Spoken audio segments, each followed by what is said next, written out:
Excuse-moi, je peux pas traîner, je dois retourner à l'association. T'as repensé à ce que je t'ai dit hier au sujet de la baisse des dons? Oui, mais bon, c'est pas étonnant, hein, c'est la crise. On a eu des années très compliquées économiquement, avec des dons plus importants.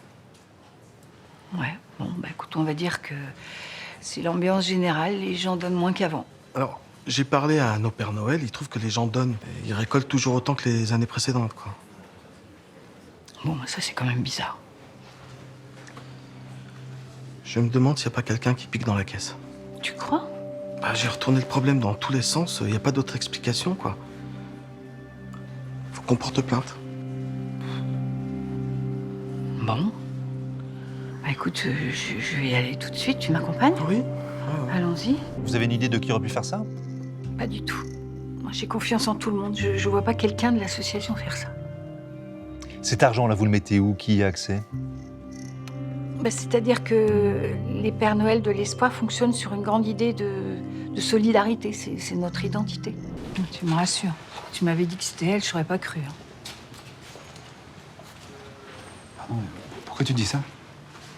Parce qu'elle est parfaite comme employée, j'ai rien à dire sur elle. Elle est très investie dans l'association, elle est toujours de bonne humeur. D'accord, donc pour toi, elle a aucune raison de faire ça. Non, en 5 ans, j'ai jamais eu un problème avec elle. Ah si, une fois. Ouais. Qu'est-ce qui s'est passé?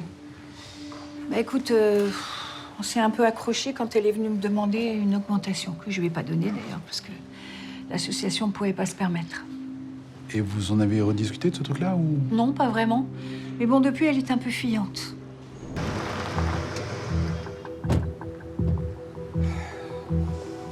Madame, je vais vous demander de me suivre au commissariat, s'il vous plaît. Alex, qu'est-ce qui te prend? Isabelle Richet, il est 10h02, nous sommes le 6 janvier. Vous êtes placé en garde à vue pour vol. C'est un hasard, c'est tout. D'accord. Alors, on peut y passer 5 minutes, on peut y passer la journée, c'est à vous de voir. Mais je vous promets que vous allez avouer. Isabelle, je vous écoute. C'était pas un vol, je voulais rendre cet argent. Votre compte est constamment à découvert. Vous voulez faire comment exactement? Isabelle, s'il te plaît. Isabelle, arrête de mentir. Ça sert à rien. D'accord? Arrête de te mentir, parle-moi. Je voulais pas faire ça. J'arrivais même plus à me lever le matin. Je passais mes journées au lit sur Internet. Et puis un jour, j'ai acheté un vase sur un site. Pourquoi un vase? Je sais pas, j'en avais des dizaines à la maison, j'en avais pas besoin. Et je suis allée chercher le colis dans un relais. Tu vas me trouver bizarre, mais ça m'a sauvé la vie. Ça m'a obligée à sortir de mon lit. C'est à ce moment-là que j'ai commencé à faire les boutiques.